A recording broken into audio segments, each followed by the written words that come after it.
Good morning. I'm Dave Christie with your LaRouche organization update for Monday, July 7th. Now, today is the final day of the BRICS summit in Brazil. I'll cover some of those matters in a moment.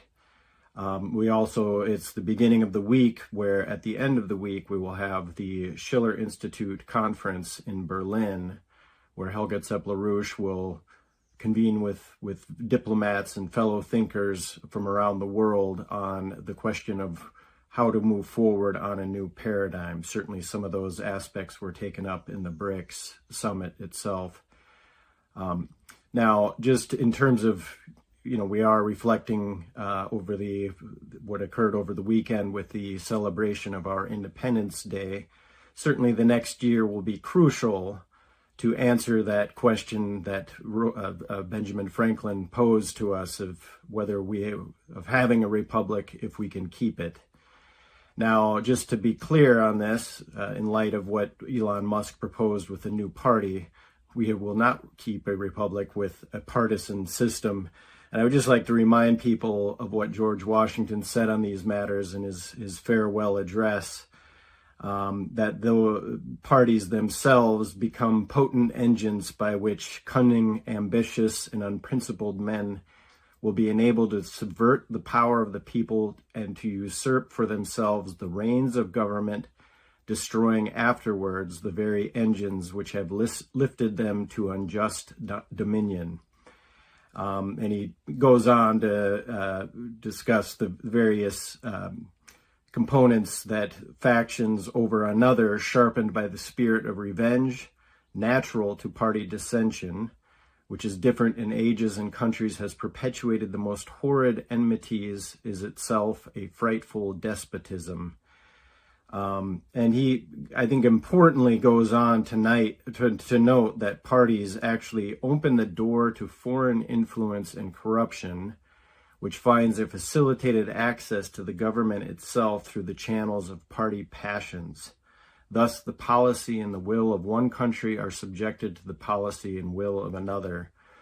And he has more to say on the matter of the foreign alliances, but I think very clearly what we've seen in this country, both allegiance to, some people will say, oh, well, that indicates the kind of allegiance that we have to Israel's policy, but all of this is allegiance to the British imperial policy, the very means of geopolitics which we intend to overthrow once and for all, which will certainly be the matter taken up at the Schiller Institute event, the conference at the end of the week. And that will be July 12th through the 13th. It's entitled "Man is Not a Wolf to Man: for a New Paradigm in International Relations." Now, let me just come to some of the matters of the BRICS, because I think this just indicates the kind of, at least some of the discussions around the kind of processes that are underway to end the era of geopolitics and move to a new system. And I think that given the nature of what we've seen, and just to be clear on this, there's been so far no real fireworks from the BRICS, but rather just the sustained dialogue process that has occurred, which has made this a powerful force within in light of the collapse of the British imperial system.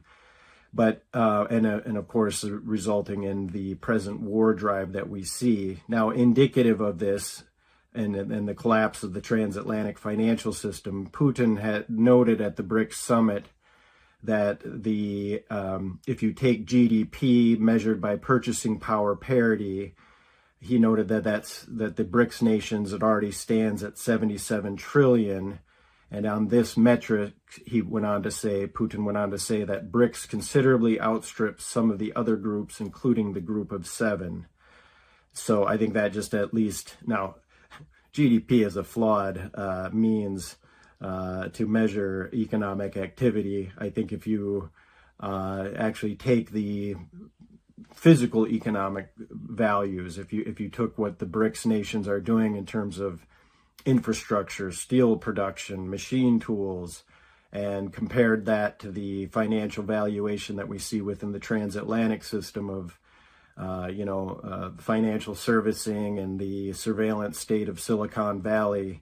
I think those numbers would be, if you measure them in terms of what is actually needed for humanity, those numbers would become even more stark. But Putin also noted that the BRICS member states not only account for a third of the Earth's land and almost half the planet's population, but 40% of the global economy. Anyway, these are known factors of the BRICS, what's occurred with the BRICS process. But it again underlies the fact that things are shifting globally, and of course that underlies the push for the global war dynamic that we're seeing. Now, there was, Putin also mentioned the importance of moving to new payment systems between BRICS nations and investment for the BRICS countries. He said that multiplying mutual capital investment by the BRICS countries, including through the BRICS mechanisms, primarily the new development bank, appears to be an important goal as well. And he called for the BRICS and emphasized the need for a new BRICS investment platform, which could bring funds from the economies of BRICS countries and from the global South and global East countries, noting that Brazil, as the new chair of the BRICS this year, was responsive to this, and went on to discuss the independent payment system within the BRICS using national currencies. Now, on those matters, there is the communique basically just says that progress has been made in terms of the BRICS cross-border payments initiative. It supports coordination of discussions for further discussions and so on. So it's not exactly what some might hope in terms of consolidating further on those matters, but again, important that that is occurring. And as was noted in Executive Intelligence Review, which all of you should subscribe to the Daily Alert, that, it's not always the actual outcome of the summit, what's stated in the communiques and said in the speeches, but it's the face-to-face dialogue that's important. And I think that is what occurred in Brazil, and it is still occurring today. So we'll probably have more on those matters. There has obviously been, from the transatlantic press machine, the propaganda machine, that, Putin and Xi were not there, and that shows that BRICS is falling apart. Obviously, Putin has an arrest warrant from the ICC. It also should be noted that there was this drone warfare not too long ago in Ukraine, where it was reported that, his helicopter was affected by this. So certainly the question of whether his plane would be shot down is not one that could be, can't be dismissed in light of the current tensions. Now, in all of this, I think we had the statement from Donald Trump, the unfortunate statement that any country aligning themselves with the anti-American policies of BRICS will be charged an additional 10% tariffs. There will be no exceptions to this policy. Now, who knows what Trump actually knows about BRICS? At one point, he was saying that Spain was a part of BRICS. So, but nonetheless, this just indicates the kind of reality is that it is this new dynamic of economic development that is at the core of the geopolitical tensions. Now, otherwise, I would just like to note some of the very strong statements from Lula, the President Lula da Silva of Brazil, who of course is leading as the host nation. He said that this is one of the BRICS summit takes place in the most adverse global scenario.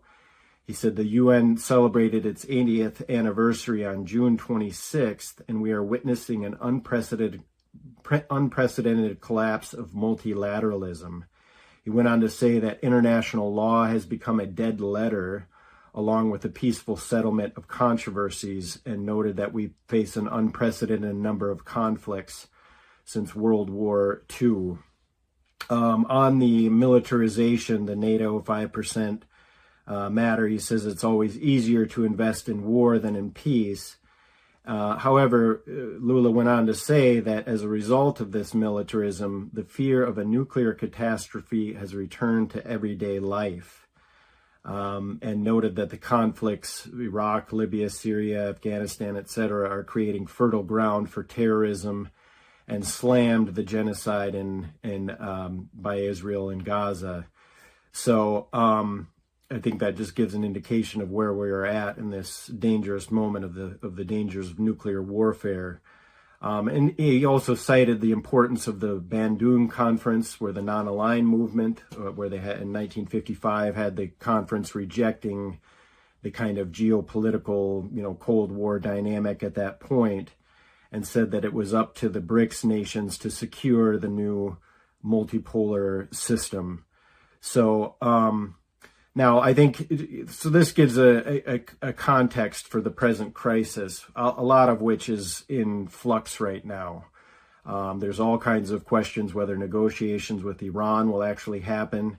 Importantly, Tucker Carlson has interviewed the president of Iran, Pezeshkian, apparently also requested an interview with Benjamin Netanyahu. So perhaps, well, that will be important to hear that voice coming from Iran.